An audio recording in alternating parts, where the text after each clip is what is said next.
तो हेलो बच्चों, इस वीडियो में हम बात करने वाले हैं रिएक्शंस ऑफ कार्बन कंपाउंड्स की। तो सबसे पहला रिएक्शन जो हम बात करेंगे सब्स्टिट्यूशन रिएक्शन, जो एक कार्बन कंपाउंड शो करते हैं। ये क्यों शो करते हैं? क्योंकि इनके पास एक ऐसा एटम होता है जिसका नाम है हाइड्रोजन, जो क्या होता है आपके जो हैलोजेंस होते हैं क्लोरीन, ब्रोमीन एंड आयोडीन, ये क्या करते हैं? रिप्लेस कर देते हैं। जैसे फॉर एग्जाम्पल हम सिंपल सा एक एग्जाम्पल लेते हैं मिथेन मॉलिक्यूल का। ये मिथेन है, ठीक है। अगर इसके अंदर मैंने कोई हैलोजन डाल दिया, जैसे फॉर एग्जांपल मैंने इसके अंदर क्लोरीन डाल दिया और इसको थोड़ी सी एनर्जी दे दी। अब वो एनर्जी किसी भी फॉर्म में हो सकती है, ठीक है। चाहे तो आप इसको H बोल दो, H क्या है? एनर्जी का फॉर्म है।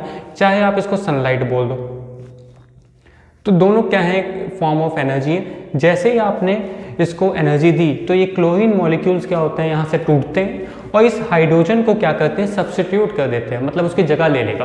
तो यहाँ से एक क्लोरीन का जो एटम है, जिसे हम फ्री रेडिकल भी कहते हैं, तो वो क्या होगा? इससे इस हाइड्रोजन को सब्स्टिट्यूट करके यहाँ खुद लग जाएगा। तो जैसे ही ये इसके पास लगेगा तो हमारे पास ये बचेगा,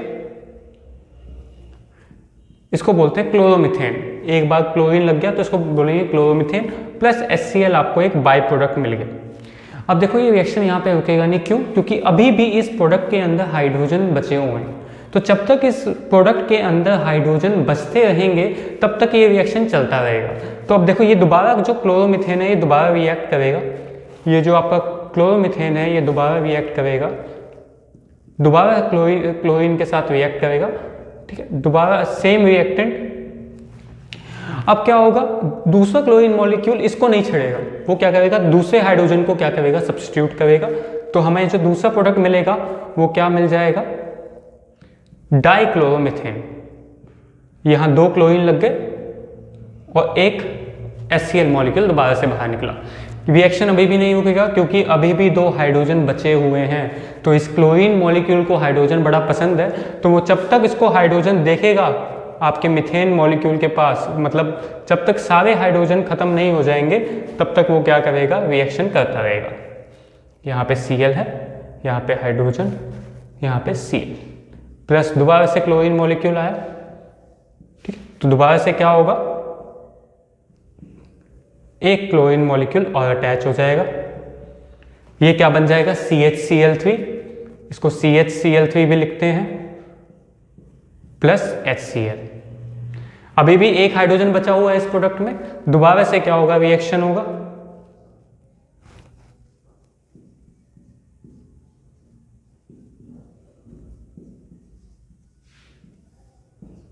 दोबारा से रिएक्शन होगा। अब ये जो इकलौता बचा हुआ हाइड्रोजन है वो भी सब्स्टिट्यूट हो जाएगा। अब यहाँ पे क्या लग जाएगा? क्लोरीन लग जाएगा। इसको बोलते हैं CCl4। इसका नाम है टेट्राक्लोरोमिथेन। टेट्राक्लोरोमिथेन। इस वाले का नाम क्या था? ट्राइक्लोरोमिथेन।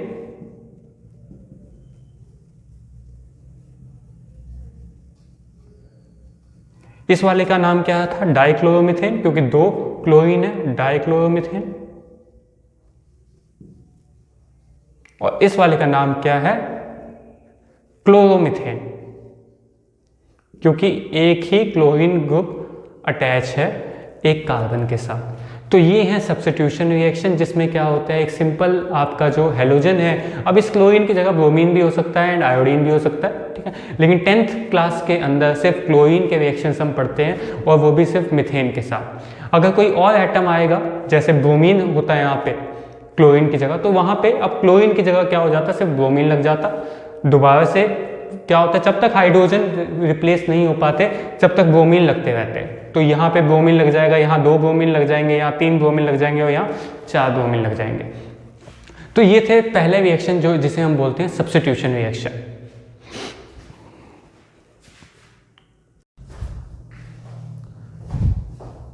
तो आगे हम बात करने वाले हैं ऑक्सीडेशन रिएक्शंस की। ऑक्सीडेशन रिएक्शंस क्या होते हैं? ऐसे this is the process of addition of oxygen to any substance. जब हम किसी भी सब्सटेंस में ऑक्सीजन ऐड कर देते हैं तो हमारा क्या होता है? ऑक्सीडेशन रिएक्शन होता है। अब हम दो सबसे ज़्यादा रिएजेंट यूज़ करते हैं 10th लेवल तक। तो सबसे पहले हम यूज़ करते हैं एसिडिफाइड सोडियम डाइक्रोमेट, या एसिडिफाइड पोटेशियम डाइक्रोमेट भी यूज़ कर सकते हैं। और एक होता है हमारे पास एल्कलाइन KMnO4। एल्कलाइन क्यों? क्योंकि ये किसके साथ यूज़ किया जाता है? KOH के साथ यूज़ किया जाता है। और इसका 5% कोल्ड सॉल्यूशन को हम बोलते हैं बेयर्स रिएजेंट। तो कई बार क्या होता है, बेयर्स रिएजेंट्स से ही क्या होता है, क्वेश्चंस पुटअप कर लिए जाते हैं। तो बेयर्स रिएजेंट का भी काम क्या है? ऑक्सीडेशन करना है, ठीक है। अब ये सारे ऑक्सीडेशन जो परफॉर्म करते हैं, ये जो ऑक्सीडाइजिंग एजेंट होते हैं, तो दूसरों को तो ऑक्सीजन प्रोवाइड करते हैं, लेकिन खुद क्या होते हैं? रिड्यूस होते हैं। तो अब जैसे फॉर एग्जांपल हमने लिया इथेनॉल, इसका नाम है इथेनॉल। 2 कार्बन का अल्कोहल को हम बोलते हैं इथेनॉल, ठीक है, इथेनॉल, ठीक है, N है, ठीक है, इथेनॉल। तो इथेनॉल जिस कार्बन पे OH लगा हुआ है, तो आपने क्या डाल दिया? ऑक्सीडाइजिंग एजेंट डाल दिया, Na2Cr2O7 H2SO4। ये क्या करेगा? फ्री ऑक्सीजन प्रोवाइड करेगा इसके साथ रिएक्ट करने पे। और क्या हो जाएगा? ये जो CH2 ग्रुप है, ये किसके ग्रुप के अंदर कन्वर्ट हो जाएगा? एसिड ग्रुप के अंदर कन्वर्ट हो जाएगा। तो इसको क्या बना देंगे हम? CH3 C double bond O OH plus पानी क्या होगा? एक साइड प्रोडक्ट की तरह निकल जाएगा। तो इथेनॉल किसके अंदर कन्वर्ट हो गया? इथेनोइक एसिड के अंदर कन्वर्ट हो गया, इथेनोइक एसिड के अंदर कन्वर्ट हो गया, ठीक है। ऐसे ही अगर हमने क्या ले लिया? प्रोपेनॉल ले लिया। ये क्या है? 3 कार्बन का alcohol, it is propanol. Propanol अगर हमने ले लिया, तो जिस कार्बन पे OH जुड़ा हुआ है, उसको हम किस में कन्वर्ट कर देंगे? एसिड के अंदर कन्वर्ट कर देंगे। तो ये क्या बन जाएगा? 3 कार्बन का acid that is known as propanoic acid, CH3CH2COH plus H2, it is propanoic acid. अब अगर इन दोनों को छोड़ के अगर ऐसे एरो पे नहीं दिया, और अगर आपको सिर्फ ऐसे दिया हुआ है कि एक अल्कोहल दिया हुआ है जिसका नाम है ब्यूटेनॉल,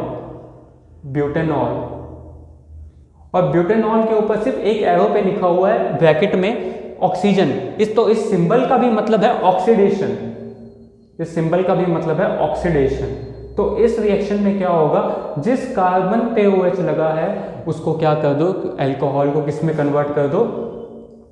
CH3CH2CH2COOH। तो ये ब्यूटेनोइक एसिड बन जाएगा प्लस पानी। तो ये क्या बन जाएगा आपका? Butanoic acid. तो सिंपल सा फंडा यही है कि हमें जिस कार्बन पे OH लगा हुआ है, उसको किस में कन्वर्ट कर देना है? एसिड ग्रुप के अंदर कन्वर्ट कर देना है। और तीनों में से कुछ भी आ सकता है एरो के ऊपर। तो ये आपको क्या करना है? करना कुछ नहीं है, सिर्फ अल्कोहल को किसके अंदर कन्वर्ट करना है? एसिड के अंदर कन्वर्ट करना है। आई होप ऑक्सीडेशन रिएक्शन समझ आएगा।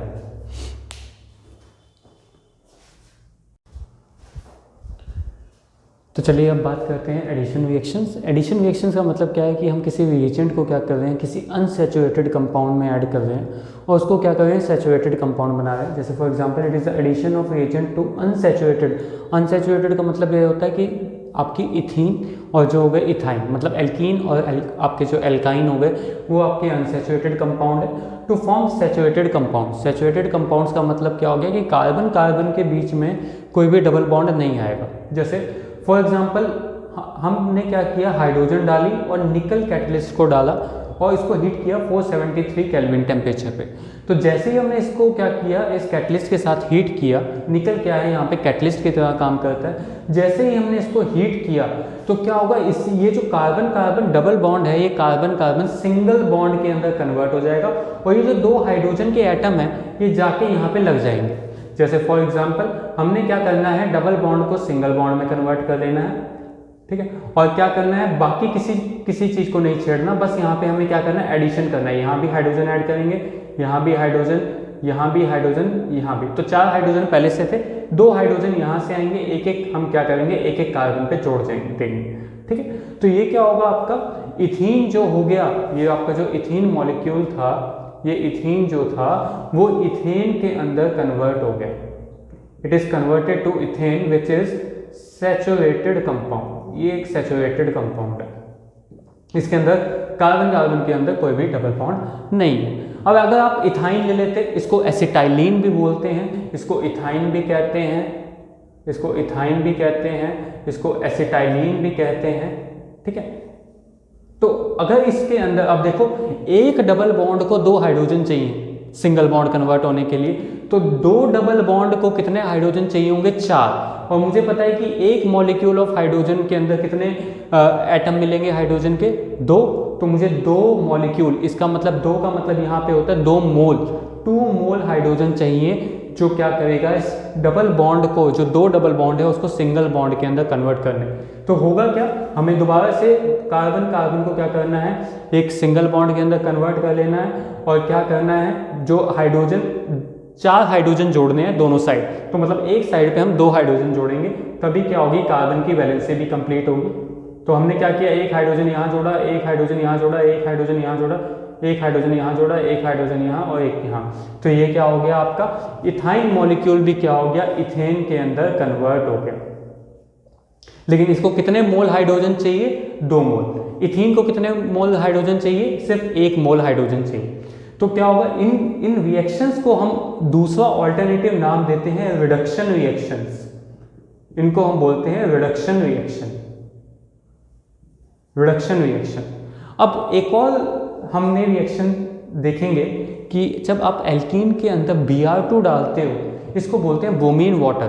ब्रोमीन वाटर, इसका जो कलर होता है वो क्या होता है, ऑरेंज कलर का होता है। मतलब ये बनता Br2CCl4 में, इसको ब्रोमीन वाटर टेस्ट भी कहते हैं। या इसको परफॉर्म किया जाता है एल्कीन और एल्केन को डिस्टिंग्विश करने के लिए। तो जैसे ही ब्रोमीन को आप एल्कीन के अंदर डालते हो, अनसैचुरेटेड सिस्टम्स के अंदर डालते हो, तो इसका कलर जो होता है ऑरेंज कलर, वो डिसअपेयर हो जाता है। तो हमें इससे ये पता चल जाता है कि इस कंपाउंड में के अंदर अनसैचुरेशन प्रेजेंट है। तो जैसे ही आपने इसके अंदर डाला, तो कुछ नहीं करना, जैसे हमने पिछली बार हाइड्रोजन जोड़ा था, अब हम इसके अंदर क्या जोड़ेंगे, ब्रोमीन जोड़ेंगे। तो यहाँ पे क्या करेंगे, 2 हाइड्रोजन ऐसे ही लिखे रहने दो, एक एक बॉन्ड पे क्या जोड़ दिया, ब्रोमीन जोड़ दिया। तो it is also addition reaction. और विद आपका जो ऑरेंज कलर होगा, वो ऑरेंज कलर क्या हो जाएगा, डिसअपेयर हो जाएगा। ये क्या हो जाएगा, डिसअपियर हो जाएगा ऑरेंज कलर। अब ऐसे ही जैसे इसमें 1 मोल Br2 चाहिए था, हमें यहाँ कितने चाहिए, 2 मोल Br2 चाहिए आपकी इथाइन को कन्वर्ट करने के लिए सैचुरेटेड कंपाउंड में। तो सिंगल बॉन्ड C उसमें क्या करेंगे, एक हाइड्रोजन तो पहले से था, अब हम इसमें क्या ऐड कर दें, ब्रोमीन ऐड कर दें दोनों साइड। तो ये क्या हो गया, आपका सैचुरेटेड कंपाउंड हो गया। तो आप कमेंट बॉक्स में मुझे बताना कि इसका आईयूपैक नेम क्या है, इसका आईयूपैक नाम क्या होगा, आईयूपीएसी नेम क्या होगा। तो आई होप आपको एडिशन रिएक्शन थोड़ा समझ में आया हो।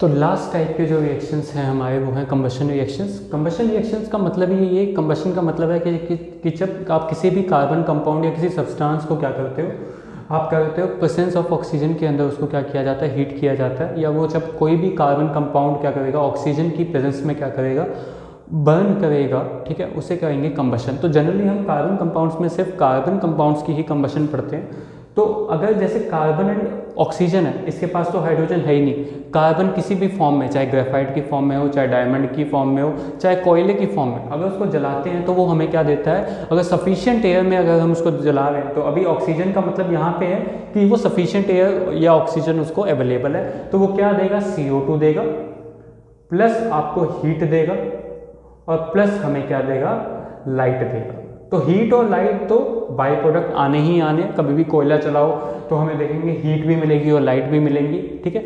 ऐसे ही आप मीथेन, अब देखो मीथेन के अंदर हाइड्रोजन आ गया, अब हाइड्रोजन एंड ऑक्सीजन कंबाइन करके पानी भी बनाएंगे। CO2 गैस तो इवॉल्व होगी ही होगी, उसके साथ क्या होगा, पानी भी इवॉल्व होगा। तो कार्बन क्या बनाएगा, CO2 plus H2O plus heat plus light. तो ये क्या देगा, हीट और लाइट भी देगा। ब्यूटेन जो एक मेजर कंपोनेंट है LPG गैस का, ठीक है, LPG जो हमारी लिक्विफाइड पेट्रोलियम गैस है, उसके साथ ब्यूटेन के अंदर हम मरकैप्टेंस भी डालते हैं, जिससे जो हमें स्मेल आती है गैस की, LPG की अपनी कोई स्मेल नहीं है, लेकिन ताकि हमें पता लग जाए कि जब कोई गैस लीक हो रही हो तो उसके अंदर क्या डाले जाते हैं, सल्फर कंपाउंड्स डाले जाते हैं, दैट इज नोन एज मरकैप्टेंस। तो मरकैप्टेंस की स्मेल होती है, सल्फर की स्मेल होती है, जो एक्चुअली हमें जो हमारे सिलेंडर से आती है। तो ब्यूटेन को जब हम जलाएंगे तो जितने भी कार्बन है उससे फ़र्क नहीं पड़ता कि अगर हमें ऑक्सीजन सप्लाई जो है वो सफिशिएंट है तो वो CO2 के अंदर कन्वर्ट होंगे। बैलेंस हम करते रहेंगे इक्वेशन को, प्लस H2O प्लस हीट और लाइट। तो एंड प्रोडक्ट हमारा हीट एंड लाइट क्या मिलेगा, CO2 और H2O के साथ। जब जब इस कंपाउंड के अंदर हाइड्रोजन आएगा कार्बन कंपाउंड के अंदर, तो हमें पानी मिलेगा। अब देखो इथेनॉल है, इथेनॉल को भी अगर हम बर्न करेंगे ऑक्सीजन में, इसके पास भी हाइड्रोजन है तो कार्बन भी है, तो CO2 plus H2O plus heat plus light, तो दोनों चीज़ें मिलेंगी। तो ये है कंबशन। एक और चीज़, जब हम किसी भी सैचुरेटेड कंपाउंड को जब बर्न करते हैं, ठीक है, जैसे LPG को हम बर्न कर रहे हैं, वो एक सैचुरेटेड कंपाउंड है, तो ये हमें देती है, ठीक है, एक ल्यूमिनस फ्लेम देती है, नॉन ल्यूमिनस फ्लेम देती है, नॉन ल्यूमिनस फ्लेम देती है। नॉन ल्यूमिनस का मतलब क्या होता है, ब्लू कलर का फ्लेम देगी, ब्लू कलर का फ्लेम देगी, और इससे हमें ज़्यादा लाइट नहीं मिलेगी।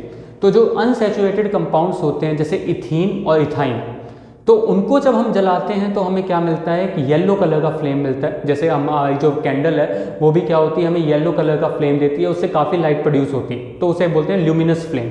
तो उसमें भी क्या है कि उसमें क्या होता है, इनकम्प्लीट कंबशन होता है कार्बन पार्टिकल्स का, वैक्स पार्टिकल्स का, जिसकी वजह से क्या होता है, हमें वो येलो फ्लेम मिलता है। तो आपके जो सैचुरेटेड कंपाउंड्स हैं, जब उनको इनफ कंबशन मिलती, मतलब इनफ जब वो क्या करते हैं, ऑक्सीजन की प्रेजेंस में कंबशन करते हैं, तो वो क्या करते हैं, नॉन ल्यूमिनस फ्लेम के साथ बर्न करते हैं, ब्लू फ्लेम के साथ बर्न करते हैं। इसकी वजह से वो ज़्यादा लाइट प्रोड्यूस नहीं कर पाते। Heat and CO2 and water तो प्रोड्यूस करेंगे, लेकिन ज़्यादा लाइट प्रोड्यूस नहीं कर पाते।